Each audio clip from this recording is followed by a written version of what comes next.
everyone. We'll be starting shortly. It's only been 1 minute, and I know you're excited for this amazing interview, our fifth one. Let's go. I'm so excited. So keep on coming in, and you're ready for a show. So sit on tight. We'll be starting shortly.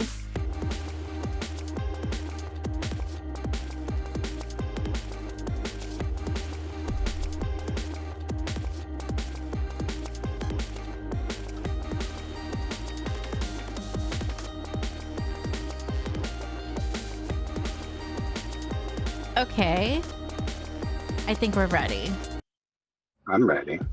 You sound like you're ready. With your little glass of water. I have my bottle of water. So I am so excited about this. So hi everyone. If you're new here, I'm Ale Dream Game On, and I've been starting this unofficial voice acting interviews, and it has been such a blast, and I've been getting really good feedback, and we've been getting guests back to back to back. Unfortunately, there's going to be a slight pause due to the fact that there's many conventions going on. But before further ado, let's present Chuck Huber here. Woo! Hi. You are live on Twitch, by the way. Am I really? Yeah, you are. Hello, Twitch. It's nice to meet you. Well, we might know you as Chuck, but what are the well-known voices that you could do? The voices that I do, let's see, I started with my very first voice acting role was the role of Garlic Jr. from Dragon Ball Z. I'm going to push you into the dead zone. Actually, the very first one I did was one of Garlic Jr.'s henchmen named Mustard. I think he sounded like this. And then after Mustard and Garlic Jr., I think I did Android 17, which is one of the ones that everybody knows me for. And then I did a bunch in the DBZ franchise: Kibito, Master Shen, Mr. Shu, Android 13, Emperor Pilaf. So a whole bunch of them in that universe. And then I did Hiei from Yu Yu Hakusho, which a lot of people love. People love the Hiei, that's for sure. And then Dr. Stein from Soul Eater. I was Austria in Hetalia. Oh my goodness. I was Kululu in Sergeant Frog. Boy, I've done so many. So many. Those are some of the good highlights, I think. Yes, you've done a lot. You also did some movies and TV series as well, besides including some video games and miniseries, as I'm looking at your IDMB history. Yeah. I've been doing it since I was about, I think the very first thing I ever did was when I was 15, and it was a straight to video industrial called Study Skills, and it was all about teaching kids how to have good study skills. And I was one of the students who had bad study skills and had to have good study skills. I even one of my favorite things I ever did was early in my career, I did a video for Chuck E. Cheese where I was the sexual harassment training video, and I got to be the sexual harassing boss, which is always awesome. I got recognized at a Chuck E. Cheese once because of that. I thought they were going to be like, "Are you Android 17?" And they came over and like, "Are you the sexual harassing boss?" And I was like, I refuse to answer that question. I'm sorry. That's not something I want to talk about. But yeah, so I've done a whole bunch of stuff. I did like one of my first big TV things I did, the first time I was technically on TV, which was a big deal back then because there weren't a lot of channels like there were now. So just getting your face on TV was considered huge. I was a murderer in America's Most Wanted. Yes, I saw that. Quite exciting. Yeah. You got me off guard with the Chuck E. Cheese. I wouldn't want to be remembered for that, especially like hundreds of employees have to watch those videos. True. And what am I going to do? Oh my goodness. Listen, paycheck's a paycheck. What else can you do? That is amazing that you get paid to do that. So, hey, exactly. If you're making money, that's amazing. I also see that you did Ace Attorney as well. One of my favorites. Yeah, I can't remember. I did a smaller role in that. That was one of those shows that I was like, I auditioned for and didn't get any of the lead roles, and I was like, oh man. That and Attack on Titan were two that I didn't. You can't get cast in everything. Not like it was in the beginning. In the beginning of Funimation, we got cast in everything because there weren't that many actors, and so they were spreading us very thin. But now that voice acting and acting specifically for Funimation, Crunchyroll is such a huge deal to people. There's a lot more competition, as it were. So yeah, Attack on Titan and Ace Attorney, those are two that I was like, I wish I would have landed one of those awesome roles in those shows. Hey, well, you were Kogiri in My Hero Academia and also Blue Note Singer and Fairy Tale. That's right. Kurogiri is one of the ones that that's pretty fun. He's got a bunch of pop figures. He's got 3 different pop figures, which I never thought that I would have when I was growing up. I collected uh, action figures, as they were called back then, action figures. That way they could sell them to boys because they weren't dolls.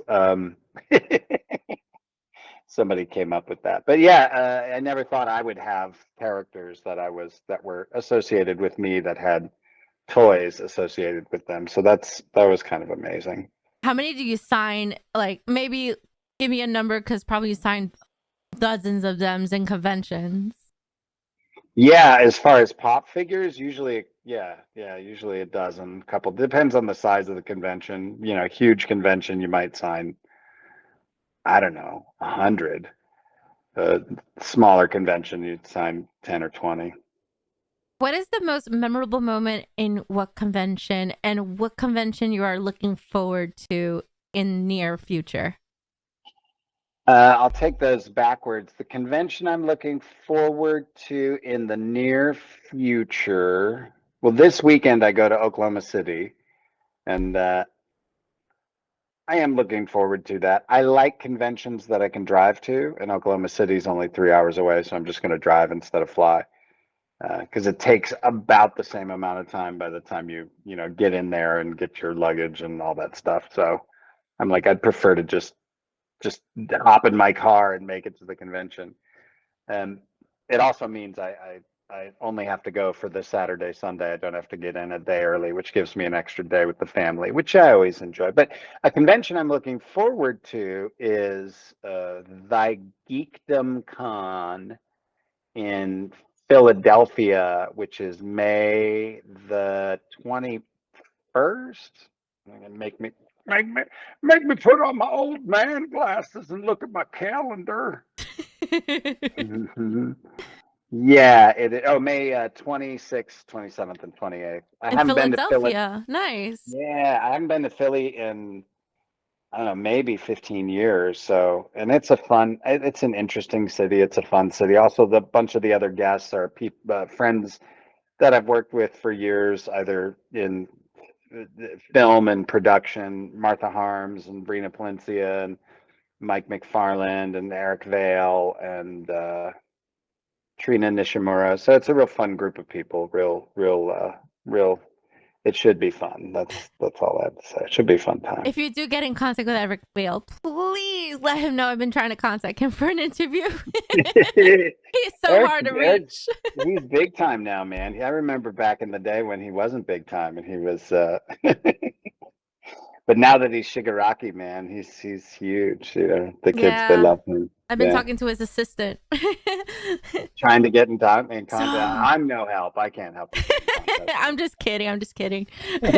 Just seeing if I could have some inside. But anyways, here, let me text him right now. No, I'm kidding. Let's go back in time. So when you were little, were you ever thinking about being either in the entertainment industry as a voice actor or an actor, or was this just like, hey, here's an opportunity, I just want to take it and see where it goes? Well, I always wanted to be an actor. Definitely, we used to make little Super 8 movies. We used to try to recreate Star Wars scenes without sound, so they were just little silent films. Um, and we would do puppet shows, and we would charades was a big family game that we played as kids, and we were always imitating like Monty Python and all the different accents and characters and trying to crack each other up. So I kind of always wanted to do it. And by about eighth grade, I definitely wanted to do it. That's when I started doing schools and or plays and monologues and little scenes in the speech and drama class, as it was called. And by then, I knew that's what I wanted to do. So I was dead set on it by seventh or eighth grade. And then by the time I graduated from high school, and I went to high school here in Texas, Trinity High School in Euless, mid cities area. It's like Dallas, Fort Worth. There's like a couple dozen cities all around it and interspersed. So it was one of those in between Dallas and Fort Worth. And I did all the high school drama stuff and then went off to college and went to an acting conservatory, the Goodman School of Drama at DePaul University, and started working as an actor in Chicago. Um, I ended up quitting school because I was starting to get work. So I didn't finish my college degree. But then after a year of working, I had a little tiny break. I wasn't able to go back to the acting program, but I finished with my theater studies degree. And, so I was proud of that. I was proud that I left school for a year and then was able to come back the following year and finish my degree because I'd put in 3 years. So it'd be kind of stupid not to finish it off. Because my father had done 3 years of school. I think he ended up being one credit short of his degree, Oof. and he never finished. So I felt like that was me correcting some sort of karmic thing there. But as far as voice acting, the first voice acting I did was regular commercial voiceover in Chicago. And I was with an agency that was huge with voiceover. They had one of the top voiceover actors in the nation. He was called Larry Moran, the funny voice man. And so he did bunches and bunches of different voices. So I kind of was slated under him because I could do a bunch of different voices too. So he was their huge client. And so I would get put behind him in auditions. So things that he didn't want would end up being pushed my way pretty heavily. And one of the very first gigs I ever got was it was a Nintendo game, Arrow the Acrobat, and I remember my all I had to do was I had to say the title, Arrow the Acrobat. From Nintendo, bite me. So like my only line was bite me. And I nailed the first part of it, and then they just had me say bite me maybe like 12 different ways. And then I was done. That was it. Took about 20 minutes. And I was totally nervous, walked in there and didn't know where I should go. And they were like, the actors usually go in the booth. And I was like, oh, okay, I'll go in there. And so I went in there and faced the microphone, had no idea what I was doing. And the engineer's like, can you get a little closer to the mic? I was like, okay. And I did it. And, back then it would have been 1992, 92 probably. And I did that 20 minutes of work. And I remember I ended up being paid almost like $15,000, which was an What? ungodly amount of money back Wow, then. in 1992. Imagine that now in 2023. How much would that be as an estimate? Here, I will ask Chat GPT. Hold on, we'll find out exactly how much that would be. Good old Chat GPT. I love it. How much is $15,000 in 1992, averaged up to 2023? Let's see what they say.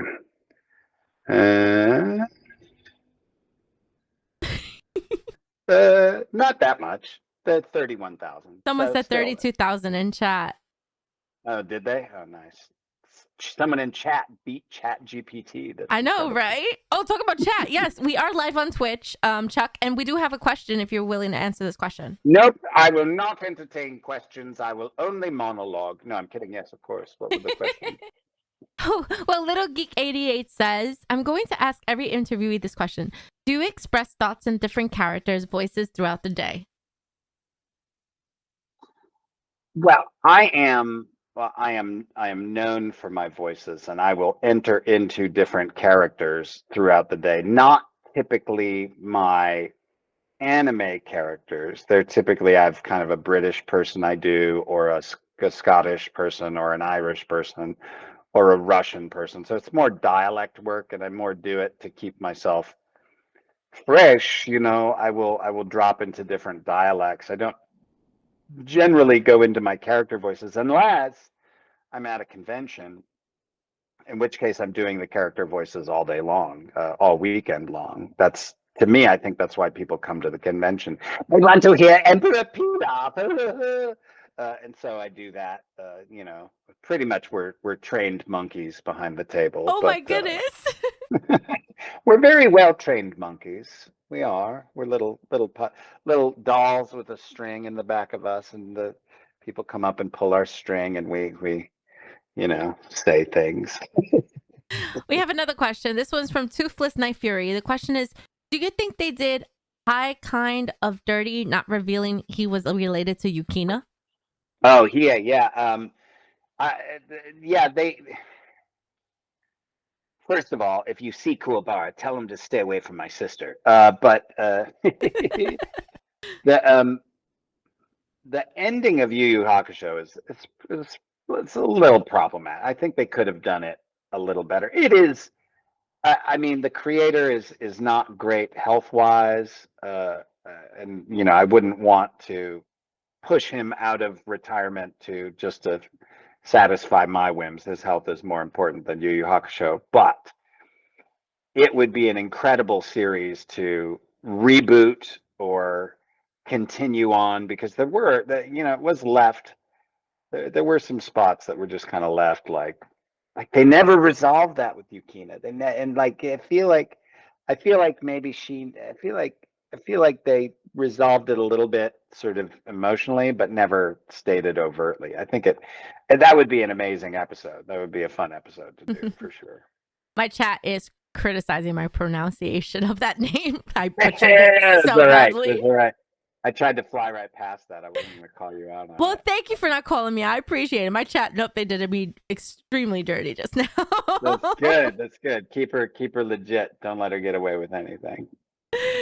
Oh, that is funny. All right, so you spoke about your first ever voice acting gig, and you spoke about most of your most popular ones. Which one was the least favorite and least popular one you ever did in your life? And the sexual harassment doesn't count, by the way. Chuck E. Cheese, the sexual harassing boss. Yeah, that's definitely on the low point.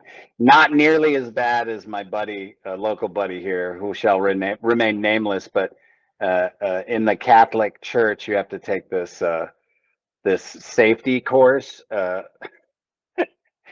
he played one of the pedophiles in the safety video, and I was like, "Bro, you really needed the cash that bad?"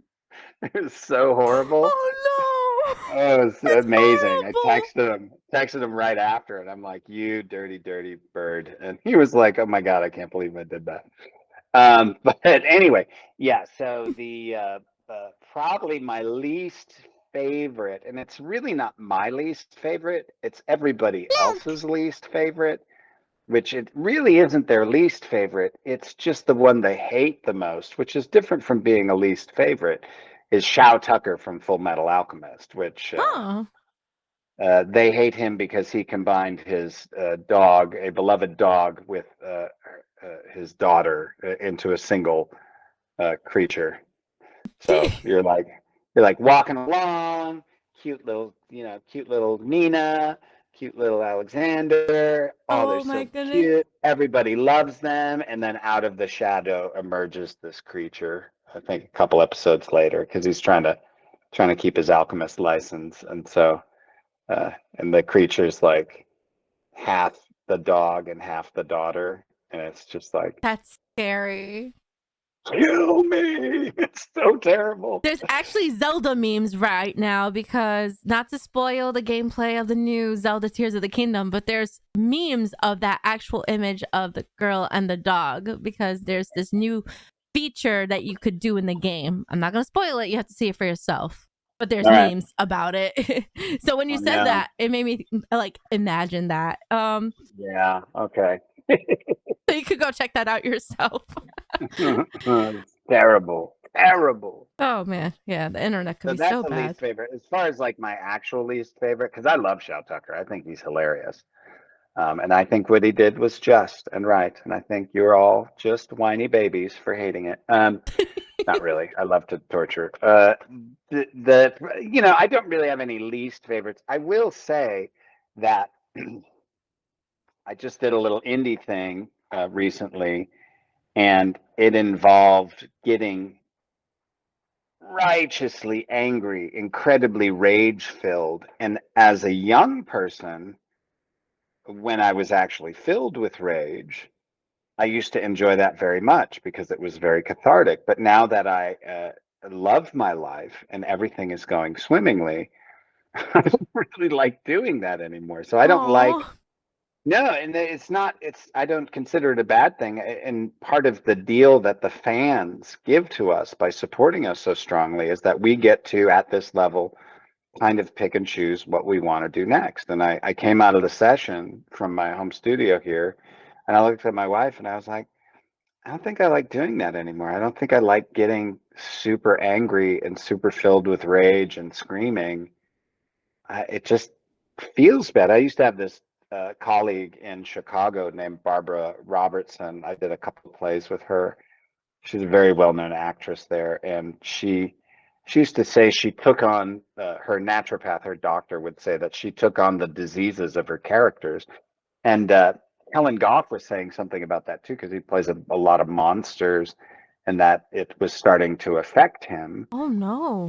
Yeah, because if you do it right, you really do it. You don't fake it, and that has an energy and a vibration that your brain doesn't understand the difference between pretend and real. Like whatever you experience in a dream state, your brain doesn't recognize it as fake. It says that's you really just exploded a toaster on a zombie's head and rode away on a unicorn. Like it really thinks you did that. So same thing with acting. When you do stuff in acting, your brain accepts it as part of your real experience, and then you end up, uh, uh, you know, not feeling good. I came out of the session like, yeah, I don't like that anymore. So not specifically this actual project that I worked on. I very much enjoyed it. I just didn't enjoy the parts where I had to be filled with anger and rage and hate. I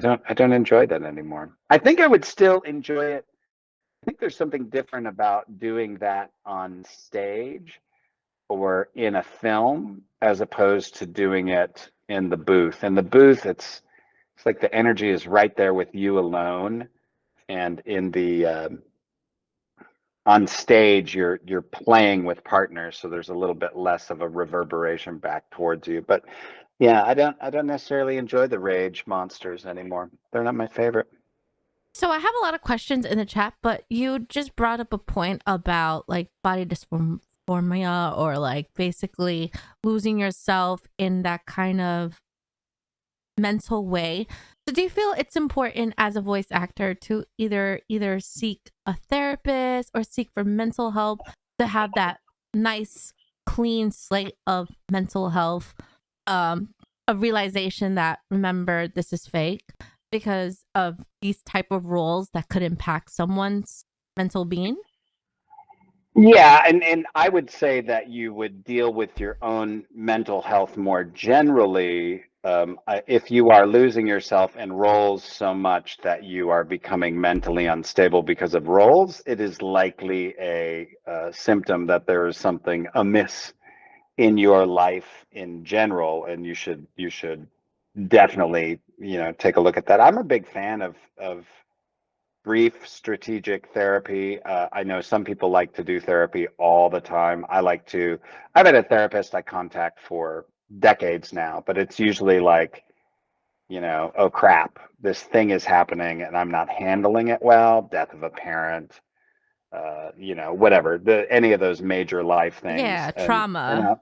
yeah, trauma, I'll check in with them and set up 4 or 5 appointments just to make sure I'm getting my head right.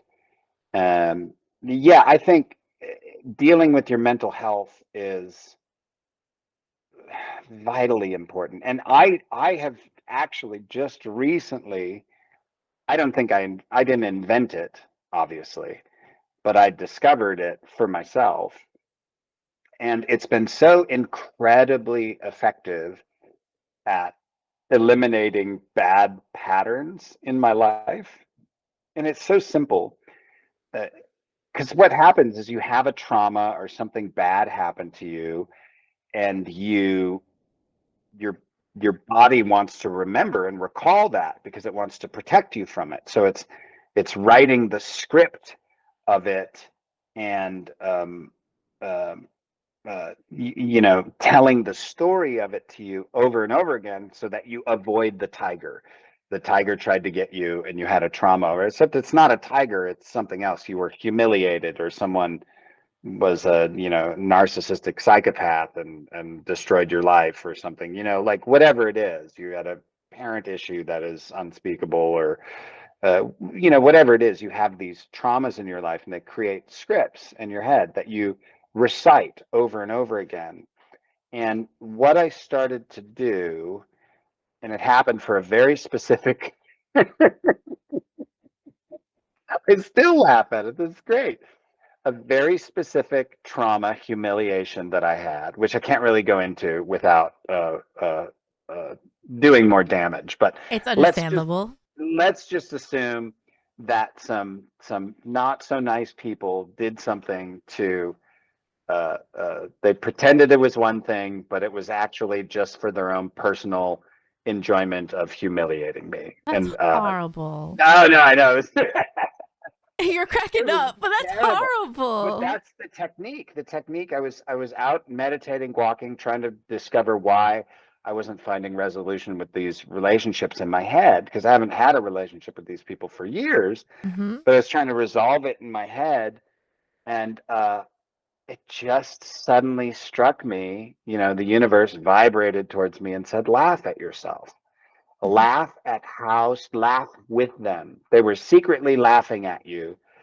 Go ahead and look at yourself and laugh with them." And as soon as I did, all of the pain, all of the hurt, all of the script writing, everything that I was doing, not on a daily basis, but it was a recurrent thing that would bother me, and it would come up over and over again in my head because these were people I trusted and they did something really terrible to me. And so I had all these trust issues, and I was trying to sort of branch out and do some new scary things. And so I was having to deal with this stuff. And I just started laughing at me, not at them, but just laughing at me at how stupid I looked and how, just humiliated I was. And just in that moment, I started laughing at myself. It lost all its power over me. And it was so definitive and so quick. And I was on a walk. I take these long walks, like 5, 10 mile walks. And I'm usually looking for like a railing or something to do balance work on because I love balance work. And I'd found this like 150-yard fence, like 8-foot fence around this apartment complex. And so I was doing the balance work on the fence around the apartment complex. And I just thought of it and I just started laughing. And I was at a convention. I was walking back to the hotel and I just started laughing and I couldn't stop laughing at myself. And it immediately was gone. Not only was it immediately gone, but immediately my brain was like water in a desert. This was, and it just started searching for every humiliating, hurtful, terrible thing that happened in my life, and I just started laughing at it. And they, like in a matter of a week and a half, I feel like I did, 20 years of therapy. like all these things just disappeared from my life. And I even added it. I'm doing these. I booked this live action series, the main bad guy, which is going to be fun, and episodic, which I haven't done episodic for a while. Haven't been a Ooh, lead in an episodic in a while. And so I'm trying to get into shape, start shooting in 4 or 5 months, and you're going to be on camera. And so you gotta thin down and bulk the muscles and try to look good. And also that's the type of character it is. There's some big fights. I'm fighting a big guy, so I don't want to look like that guy's going to get killed. You want to that's look like, exciting. yeah. And so the laughter even works doing like reps. I'm doing reps, and instead of going and being like, grunty, I just go, and you can even do it just disingenuously. You just go, ha, ha, ha, ha, ha, ha. And like the laughter tells your brain, this isn't a big deal. This doesn't bother us. And so your brain goes, he must be okay. He's laughing. And it disconnects all the circuitry behind it.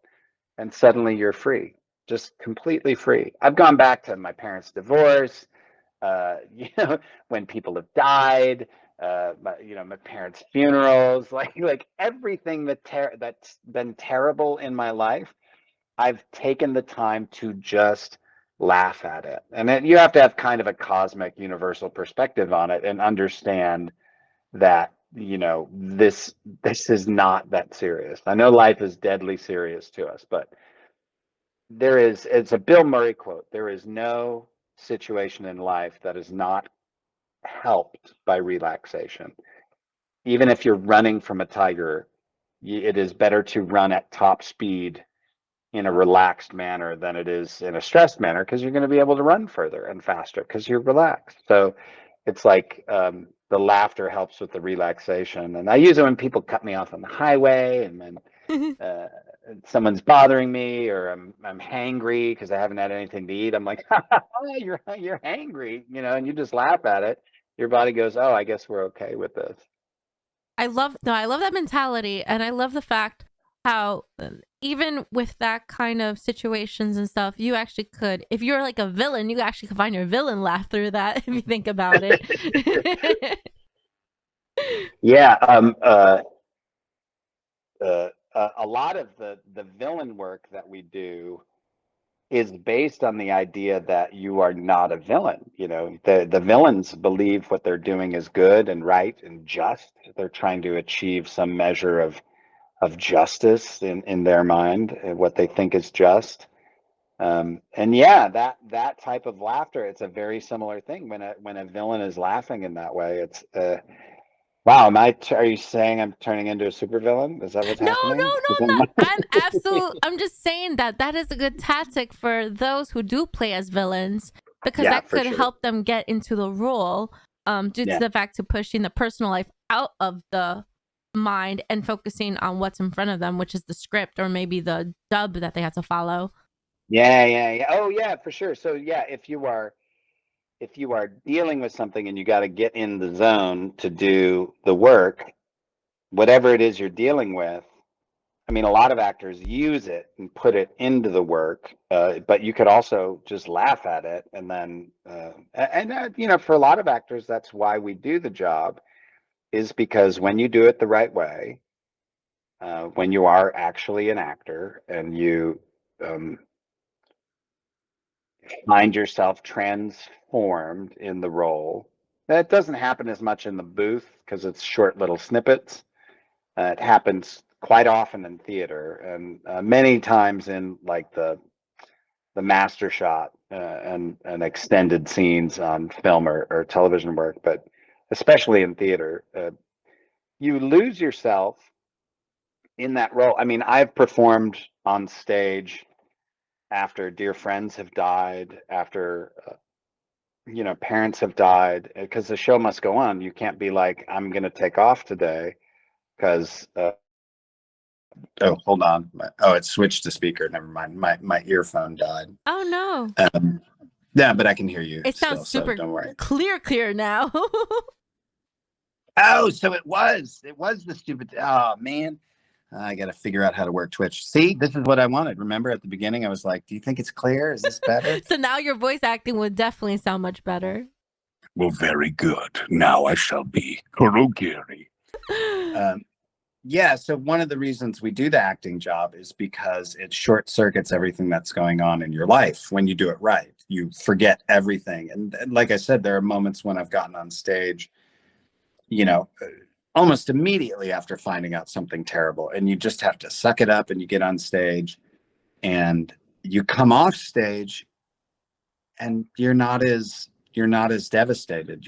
You've short circuited that whole thing, or you've had the worst day of your life and you think you can perform, and they call places and you're like, I can't do this. And then you just start and you walk yourself through that character and through that life and through those moments. And then you finish and you take your bow and you walk off stage and you're like, I'm going to be okay. This is okay. Because you just disconnect from, whatever those repetitive scripts we have in our head that continue, to plague us, to make us feel like, that describe our reality. We use all the words in our head to describe our reality, and we never pay them much attention. We think that that's somehow forced upon us, that we have to think this way because of what they did, and that's not true. You can just laugh at what they did, and then suddenly there's no more script. I love the way you think, and I love that mentality is so important. And speaking about mentality, there are certain questions in chat that I see. We're gonna leave that for later since we are talking about a serious topic. Little Geek 88 had a question saying, in the beginning of your career, did you ever feel imposter syndrome? Would you describe how you worked through that and what you think about that time now with your success?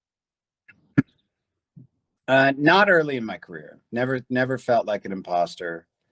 I felt like an artist filled with integrity who was going to crush, and I did for many, many years.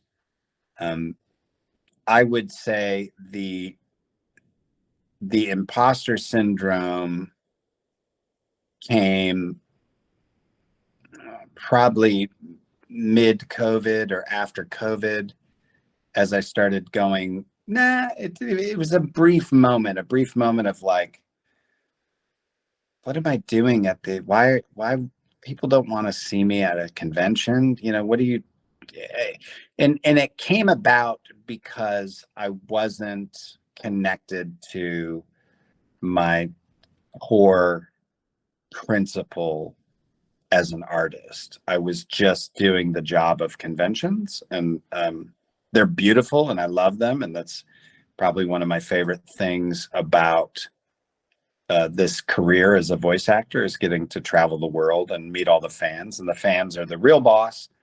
You guys are the ones that we're working for.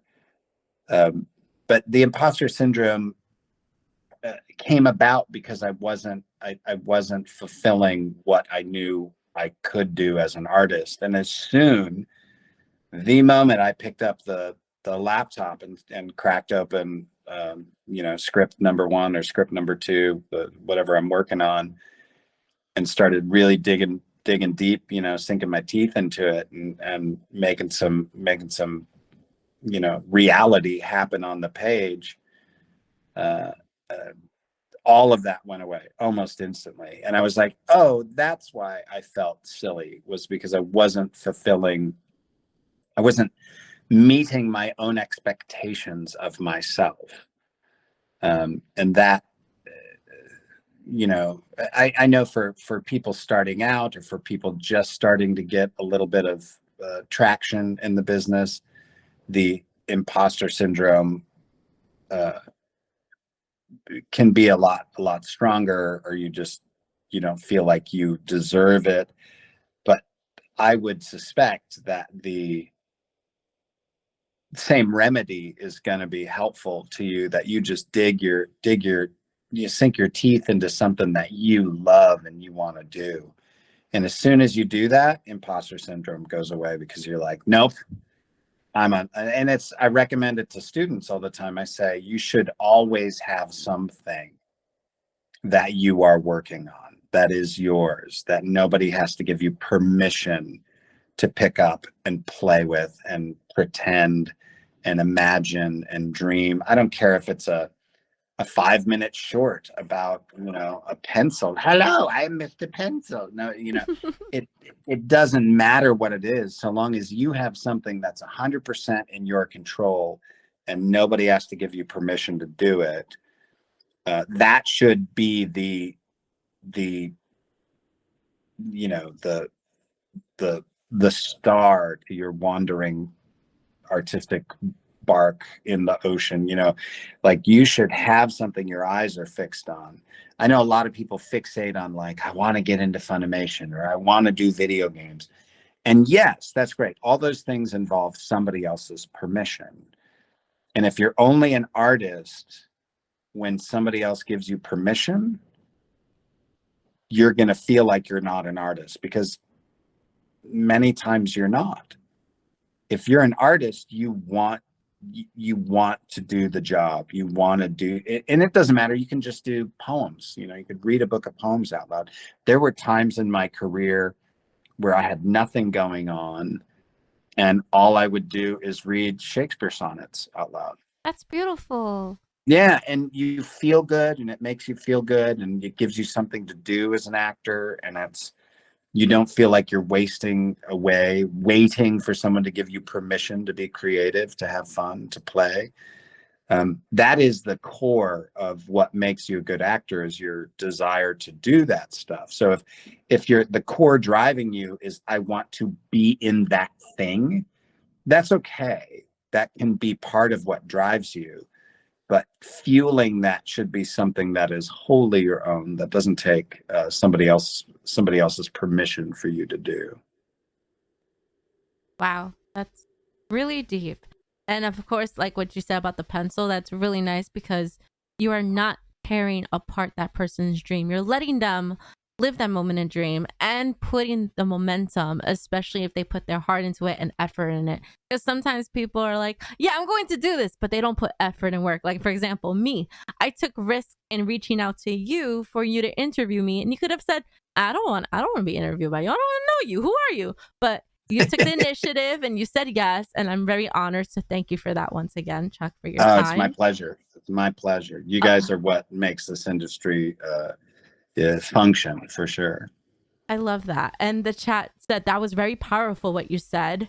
And my mom's in the chat as well, agreeing with you. Trevor has a question. His name is Dracoraptor1 on Twitch. He says, do you have any more tips or tricks to trick your mind of enjoying an event? Because I have many events I have to go to, and I just dread it most of the time.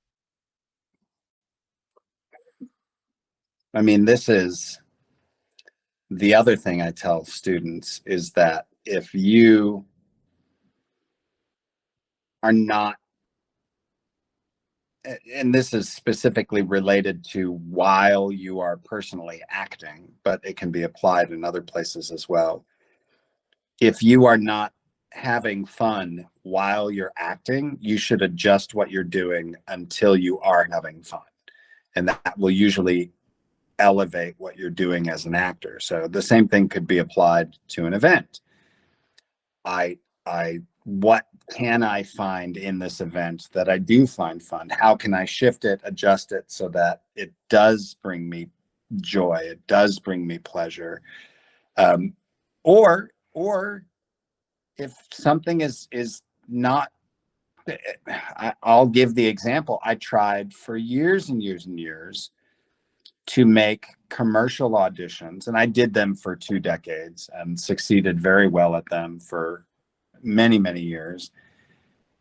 But as I became more successful with anime, and especially with conventions run, primarily driven by fans, as that became the backbone of my support, I didn't have to do commercial auditions anymore. And so I told my agent, I said, I don't want to do commercial auditions anymore. And she was like, why? And I was like, because I don't like them. I don't like doing them. I cannot make them. I cannot, for the life of me, I cannot make them fun. I feel like I'm wasting my time. I feel like I'm lying. I feel like I didn't mind industrials, which was funny. I could do an industrial audition about, like, insert part J into part C, and then now your cabinet is complete, or whatever the tutorial videos. Yeah. You'd get auditions for those sometimes, and so those I could still do, but just the straight up commercial VO auditions, I was like, nah, I don't like them anymore. I don't want to do them anymore, and so I stopped doing them. So sometimes what you're learning, what your emotions are telling you is adjust, change. And if you can't adjust and change to make something fun to do, if there's no avenue, stop doing it.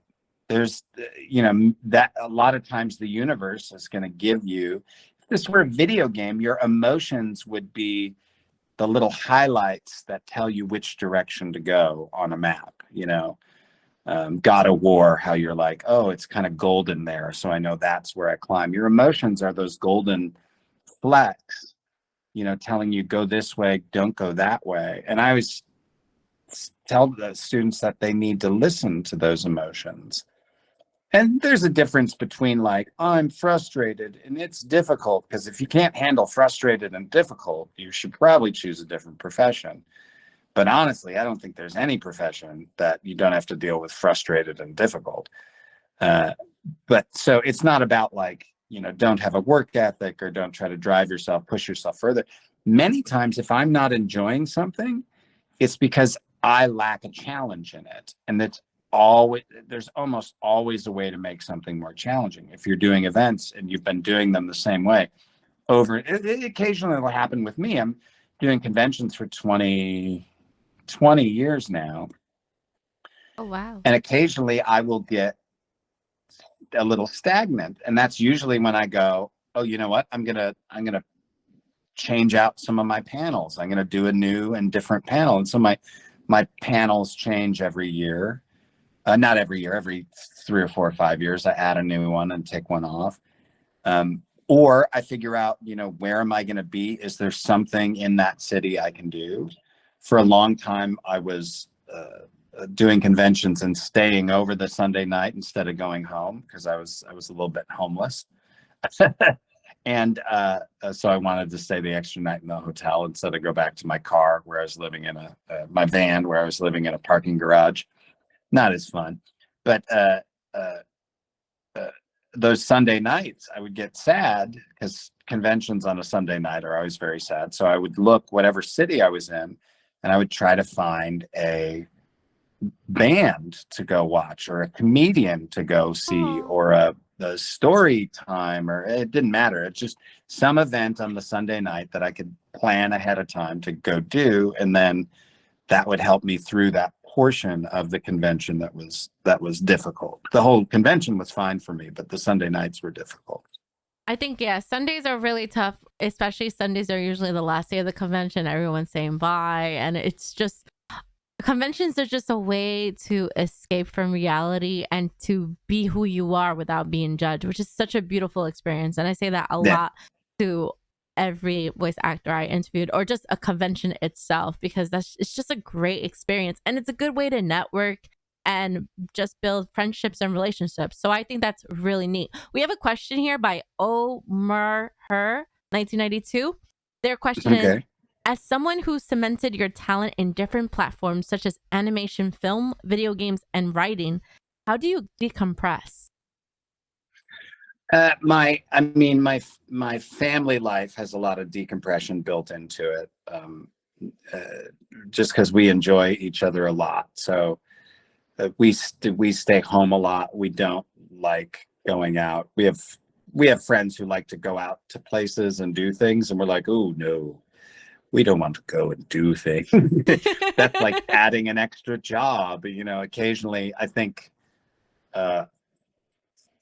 maybe in the past 10 years, I've been to, with my wife, maybe 3 parties, maybe 4.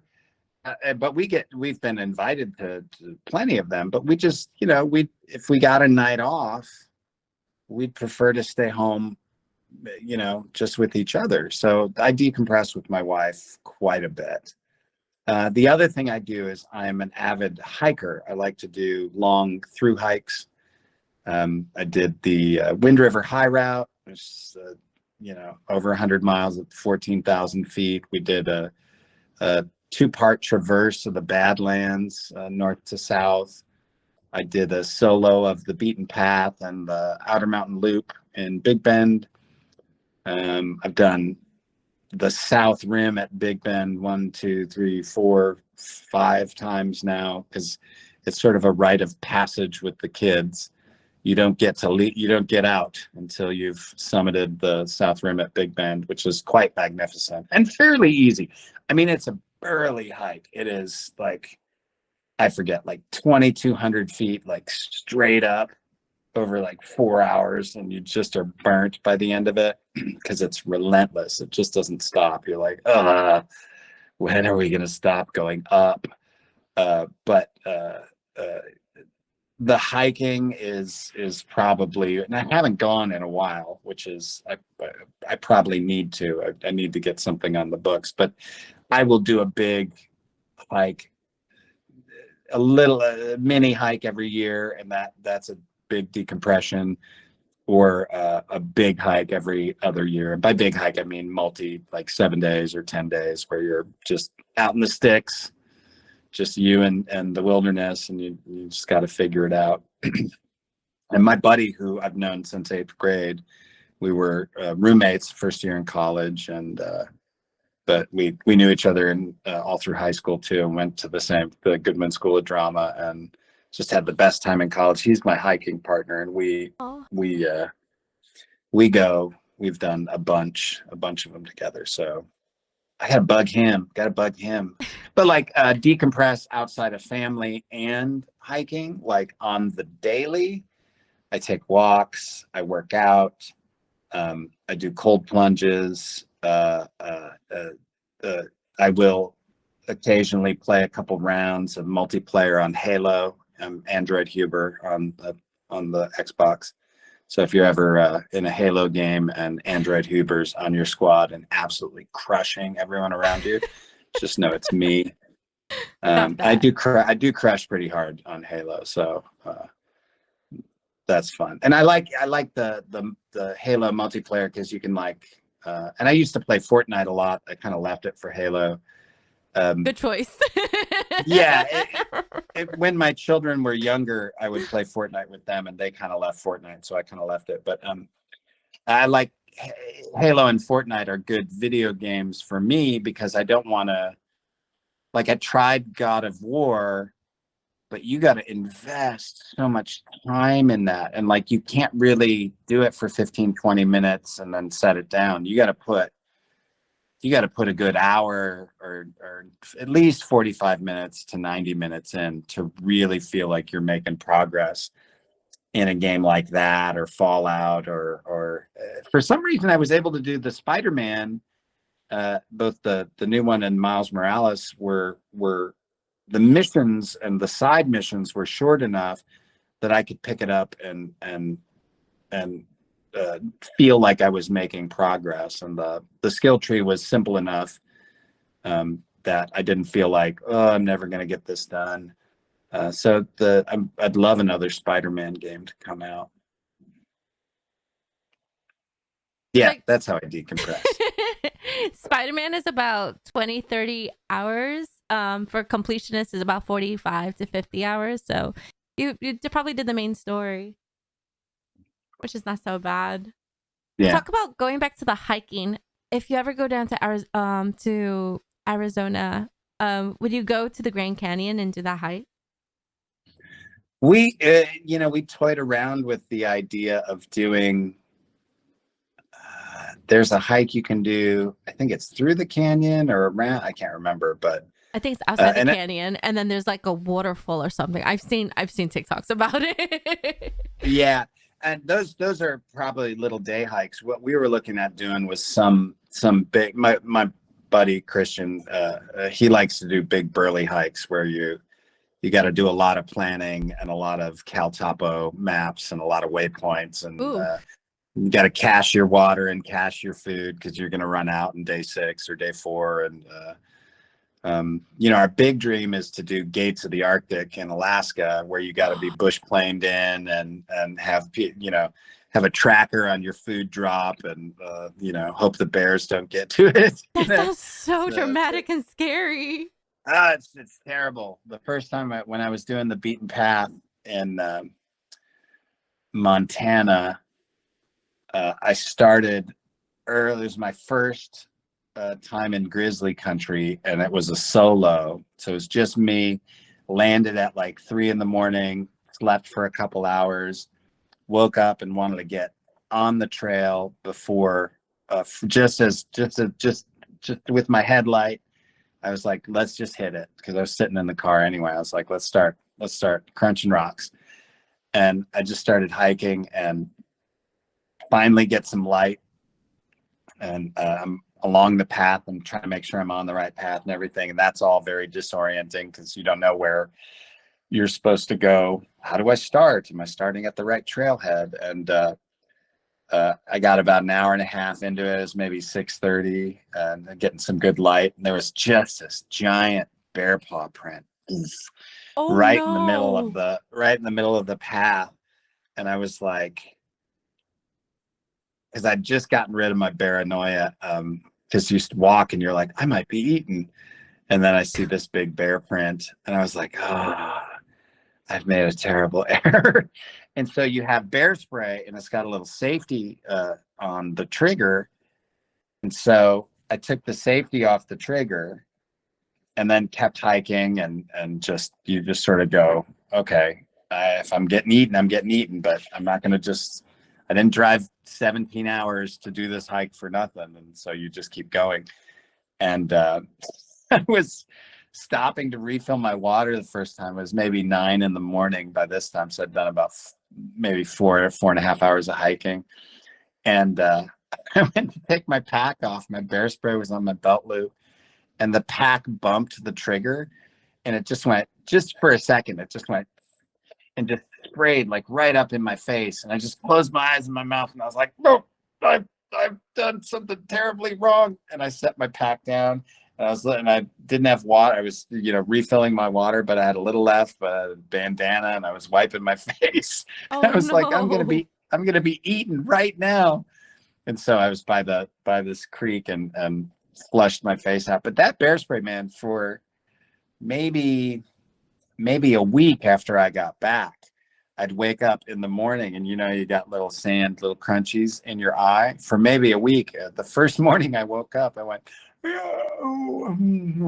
and you rub them out of your eyes. And I did that, and they just exploded with fire. And I was like, I've done a terrible thing, spraying myself with bear spray. That was a really bad idea. Trial and error. It was fun. That's the stuff you love. My mom was saying that me and myself and her went to Grand Canyon twice, but we never did the hiking. But she was saying the hiking is dangerous in summer, so don't go in the summer. She was giving advice. No, for sure.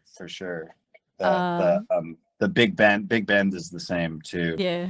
October through March is about when you want to hike Big Bend. Otherwise, it's too hot. Also, Trevor was saying that there is a new Spider-Man game coming out, so be on the lookout. What? Apparently. All right. I'll keep my eyes out for it. Well, we have a question. The question is, what was it like acting with Dragon Ball Z cast, and particularly the guy that did Goku's voice? This is from Yumi Kupo. Sean Schimmel, his Goku, and I love Sean. Sean's incredibly intelligent dude. Another hard one of Reach saying. And he's I remember the most time I ever got to spend with Sean was Sean, Sonny, and I were in Pigeon Forge, Tennessee, and we got ice stormed in. So normally you leave on like Monday morning, and I don't think we left till like Wednesday, because we were just frozen in. And there was a Cracker Barrel right by the hotel we were in. So that's my favorite place. It was yummy. We had lunch or breakfast there a couple times, and Sean loves talking philosophy, and he's got very strong opinions, and they're but he's open for ideas and open for discussion, and always up for a discussion. I love that. The world has changed a bit now. It's like people can't do that anymore. It's like you can't have a difference of opinion anymore, which to me is sad, because I agree. that used to be one of my favorite things. And as a Chicago actor, it used to be kind of a badge of honor if you were associating yourself with people who had different views than you, because we felt that's what made you a well-rounded actor, because you weren't always going to play people with your own views. So you needed to understand what other viewpoints were, what their lives were like. It humanizes the characters. And nowadays it's like, there's two categories, and you're one of those two categories, and both categories are supposed to hate each other. And if you say you're not, then everybody hates you. Like, Tell me about I don't like that world. I like the old world where we could debate and argue and still have a beer together. Someone just said in the chat, I said this the other day, there can be no progress without debate. It's true. Yeah. It's true. The rest of it's all just control. Agreed. But I have a fun question to get away from that. My fun question is, if you ever did an audiobook, which book would it be? And in what anime voice or a makeup voice you would do for this audiobook? I would read the New Testament as Emperor Pilaf. Oh, that's epic. Oh, and Jesus said to his disciples, no, that'd be terrible. That's epic. That's funny though. I've done a couple of audiobooks. I don't enjoy audiobooks very much, but I haven't really had an audiobook that I wanted to do. I think if I were to choose an audiobook to do, it would be a Sherlock Holmes. Ooh. And I think I would enjoy that very much, doing Holmes and Watson and some bad, unsavory characters, for sure.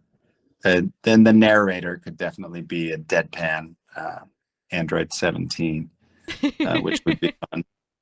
That's what I was saying. Audiobooks could be, I know, especially hearing like a really monotone voice because they have to pronounce the words in a certain way, but doing it in one of your anime characters and it's a children's book or something, I think that would be pretty entertaining. Oh, well, children's book's a different story. I've with all the children I've raised, I have read all of the Little House on the Prairie books. Oh. Twice. I've read the entire Chronicles of Narnia almost twice. I think I stopped at The Magician's Nephew the second time through. I read The Hobbit, the Lord of the Rings series. Oh my. Yeah, a lot of kids, a lot of reading. And we used to read all I love the Dr. Seuss books. Those were always super fun to read, with Tweedlebeetle's battle in a paddle with a puddle. It's a Tweedlebeetle puddle paddle battle. And I like his rhythm, the anapestic tetrameter. And I wrote our children's book, mine and Jessica's, my wife, she's an artist, and it's the Snow White and Rose Red. And I wrote it in anapestic tetrameter because I love Dr. Seuss. In the light of your heart, near the dark of your mind, where all stories are knitted together in time, spins a tale out of love as you snuggle in bed with two sisters whose names are Snow White and Rose Red. Now, Snow White is a name which you've sure heard before, and I bet you can name at least 4 of her dwarves. Her fair sister, Rose Red, although not as well known, was her constant companion until they'd both grown up. Together they grew in a house without light.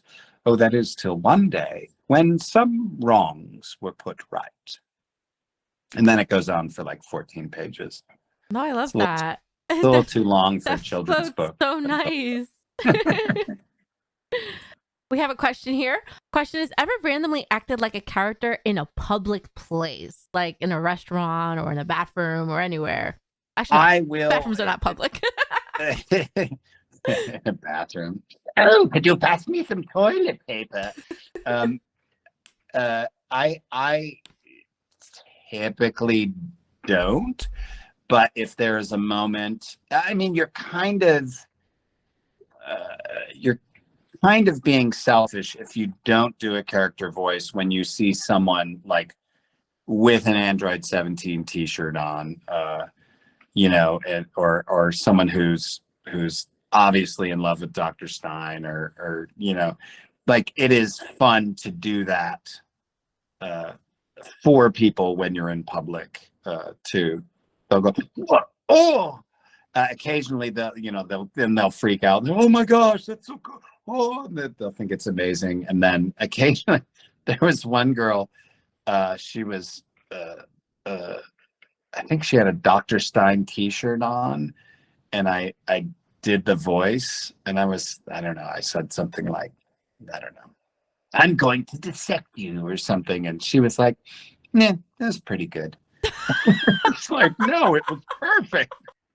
I am that voice. That's hysterical.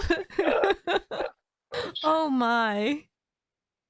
Sometimes the fans could be the worst critics sometimes.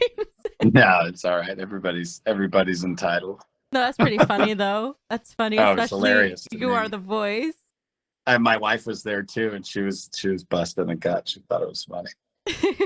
We have a question. Do you believe that a vocalist techniques can apply to voice acting? And if so, 100%. Yeah. Oh, sorry. Go ahead. I was going to add on. And if so, what are these techniques? Yeah. So one of the first, I teach online voice acting classes. If you're interested in what is the link? That you could chuckhuber.org. Okay. Usually has. I haven't updated it. The classes have already been filled, but there'll be new ones. Or follow my Twitter or my Instagram, because I always post them there. But one of the first exercises we do is a breath technique.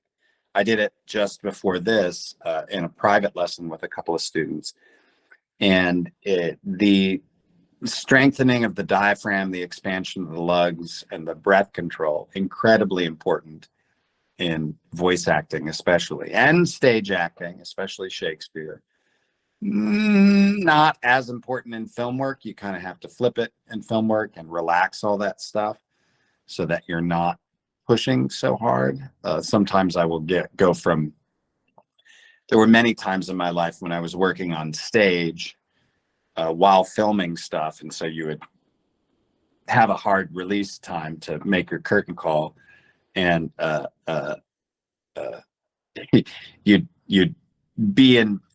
you'd have a night shoot, and you'd finish the show and still be in theatrical mode, and get on the set, and they'd be like, what is the matter? You're like, oh, sorry, wait.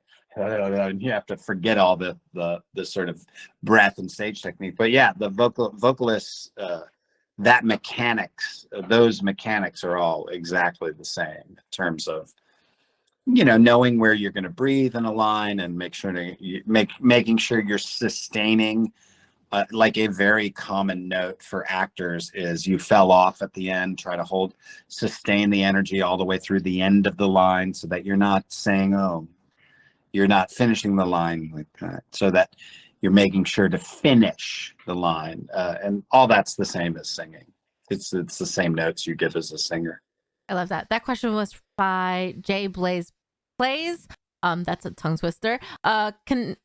Kanda Vegeta says, to the comment about the girl who said that was all right, that's like Rowan Atkinson telling a fan he's Mr. Bean, and the fan says, you're pretty close. Not accurate, though. Yeah, there's a famous story where Charlie Chaplin entered a Charlie Chaplin lookalike contest and came in third. Oh, wow. Charlie Chaplin. That's a name I haven't heard in forever. Yeah, we all know he's an old-timey silent film actor, but yeah. I think silent films need to make a comeback. Everything has been making a comeback in 2023. Like, you've seen a lot of nostalgia coming back. Like, for example, boy bands are doing tours together. Different things are happening. What is one thing that you want to see from a blast from the past happening now? Don't say typewriters. No, not typewriters. I would say I mean, honestly, neighborhood games. Okay. And I don't think there's any way to make that return. And some neighborhoods still do it. They're usually gated. But when we were growing up, that was your, Discord server was just the neighborhood, and you would,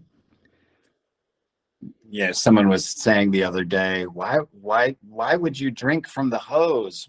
Haven't you ever heard of a sink? And we were like, sinks are inside.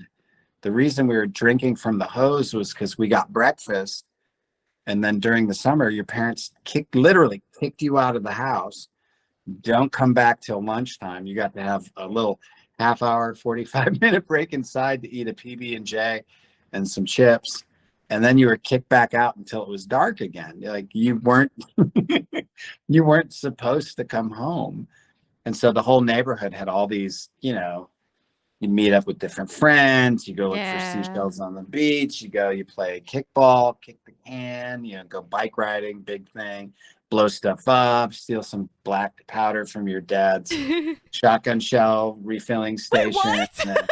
That's a little whatever. too much. Siphon some gas out of a car and use a Ziploc bag to make some sort of, Molotov cocktail that starts the field on fire. Real life Call of Duty. Got it. Understood. Things that we shouldn't be talking about. I remember one time my buddy Andy Garney and I, we had this old little plastic football. We filled it with black powder. Oh my. And then we were like, they always put a wadding in there. So we put wadding in there to make it extra tight.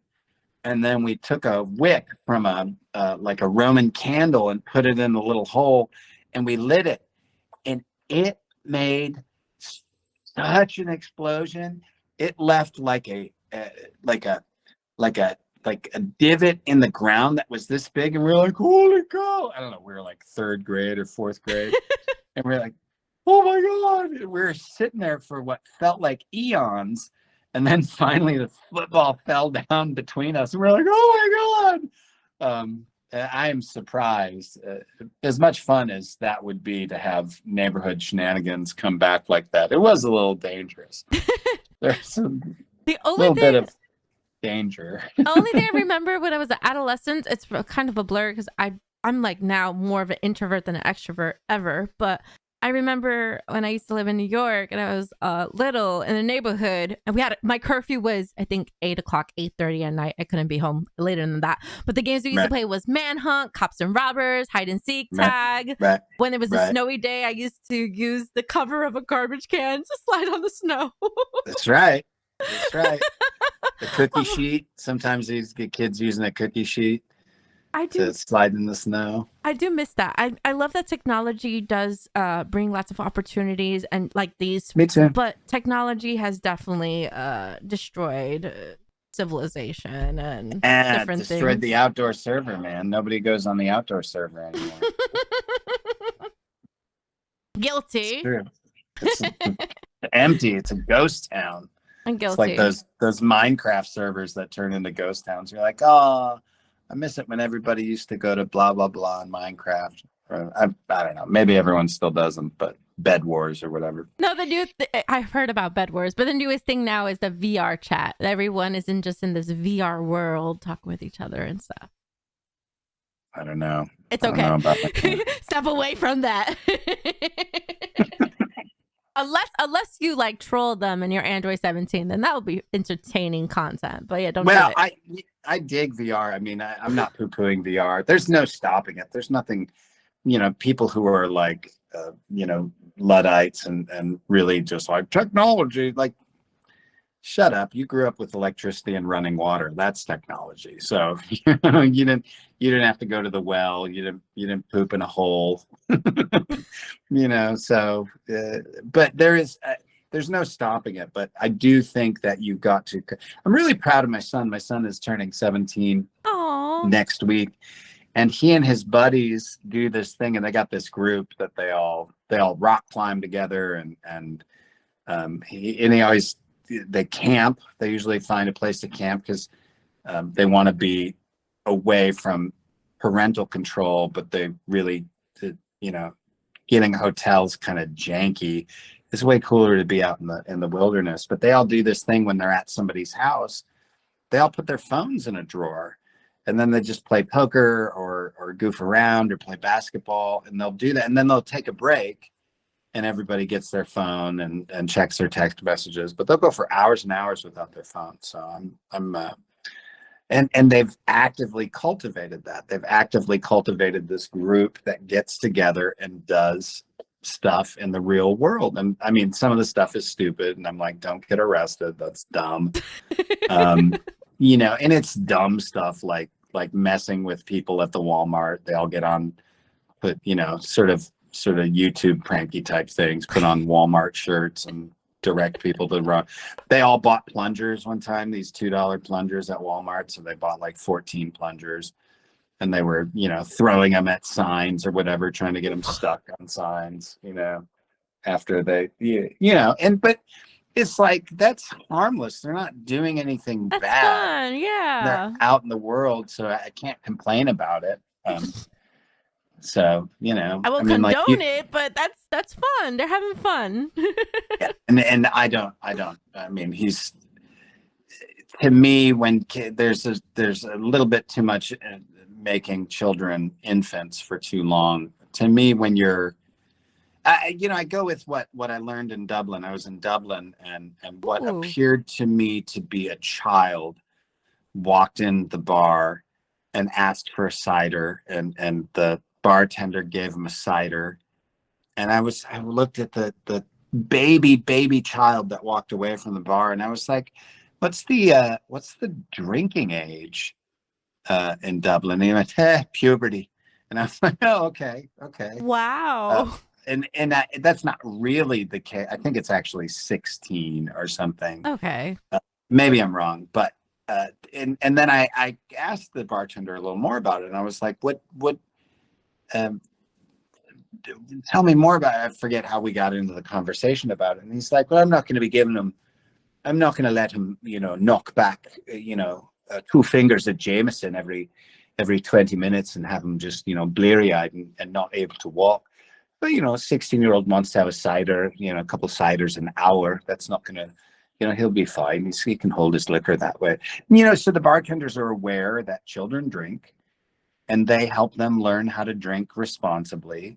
But instead of it being like, no, and then so people end up, you know, binge drinking and doing stupid stuff as children. That's the thing I always tell my son when he's out, be the geek, be the nerd, be the one who's like, come on, guys, let's get away from the edge of the cliff, or, you know, perhaps we shouldn't be trying to ride the bull or whatever it is. Let's go sit down and watch all the Star Wars movies.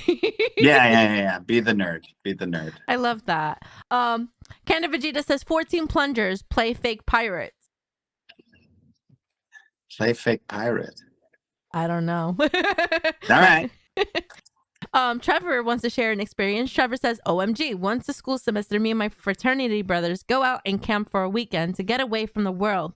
It is always so fun, and we also do some community service while we are out there, because you should always try to make someplace cleaner than you found it. Yeah. That's very good. That's like, if we could do that as a country, it'd be such a nicer country. Mm-hmm. I live in a very not an affluent neighborhood, and so there's a slide that happens if the city doesn't take care of the streets. The people in the streets, you know, if they're not mowing and trimming the city's property, people feel like, oh, well, I can throw my trash there because it's not manicured, and so it has this effect where things get worse and worse and worse. And there's a writer, humorist, David Sedaris, who I like very much, and he lives in a small British town, and he got an award from the Queen because every day he thinks about his writing, but he thinks about his writing while walking. He says he walks like 4-5 hours a day and just picks up garbage and keeps his whole little countryside clean. And so I started doing that with my girls when we were going on walks pretty regularly. Bless you. And we would Hope you have bring a water. bag, yeah, and we'd pick up garbage on our walk because we had this sort of regular walk that we were doing during the summer in the early morning before it got too hot. And we made our walk look a whole bunch nicer. And I was like, isn't it more fun to walk now that there's less garbage? And the less garbage there was, the less garbage was thrown. So it's this, spiraling effect that makes the world a better place. My voice is starting to go. I'm not sure how much longer I can go with you. It's absolutely fine. I know you're trying to leave. Also, someone says you could use the plungers as swords. I hope you have water by you. Oh, swords. All right, yeah. Do you have your water by you? I'm done. My water, it's all, I got a little bit left. Oh, you need a refill. I've been going all day though. This has been one of those days where I've been, particularly right now, I've been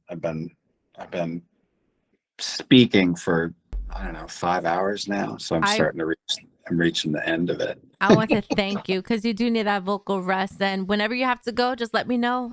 You just give me like, I have to go. Okay. Yeah. Let's maybe one or two more questions and then I'll call it a night. Okay, chat. You heard it. 1 or 2 more questions. And before you go, I would love to hear what would Android 17 give as advice, but you can't do that yet until the end. All right. We'll save that for the end. Yes. Everyone says vocal rest. I think they're trying to shoo you away. All right, fair enough. Well, before you go, we do want to know where we could contact you. Down below his video, you could follow him on Instagram and help him reach 30,000 followers on TikTok. Android Huber. He's 26,000. He's almost there. I just followed him.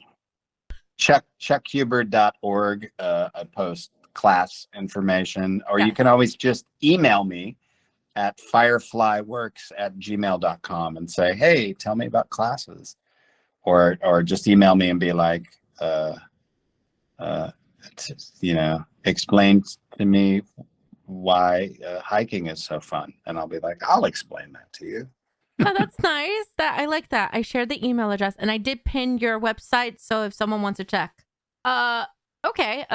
I don't think you said your favorite character. You said your least favorite, but I don't think we went over your favorite character, did we? Probably Hiei. I mean, Android 17 has been incredibly good for me for decades.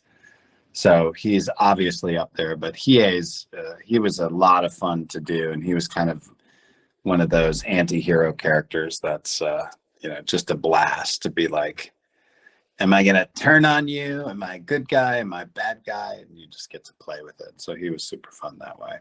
Understood. And thank you for answering that. And Omar says you have a majestic beard, sir. Thank you. It's not nearly as majestic. It was down to I had it down to here for a while. It was just very long. But it becomes problematic at that stage. Right now I'm going to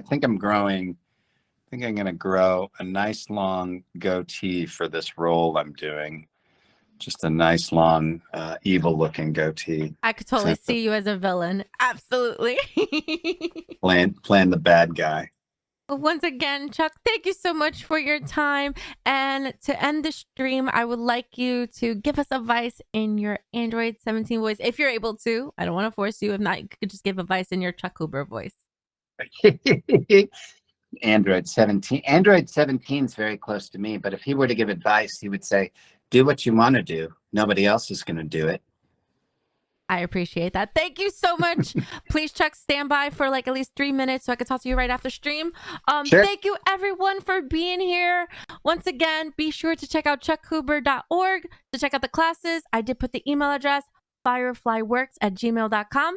And please follow him on TikTok, Android Huber, and Chuck Huber on Instagram. Once again, thank you for being here, Chuck. I appreciate you. We appreciate you. My pleasure. Everyone's saying thank you. Oh, yes, and happy early birthday to your son. Oh, yeah. I got to get him a present. Thank you for reminding me.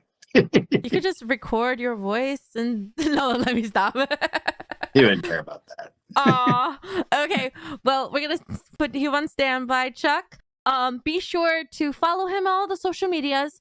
And be on the lookout for the next interviews, for we will be interviewing Twitch streamers later in the near future. Bye-bye now. All right, let's do the ending screen. Where is... There we go. Bye, everyone. Just to inform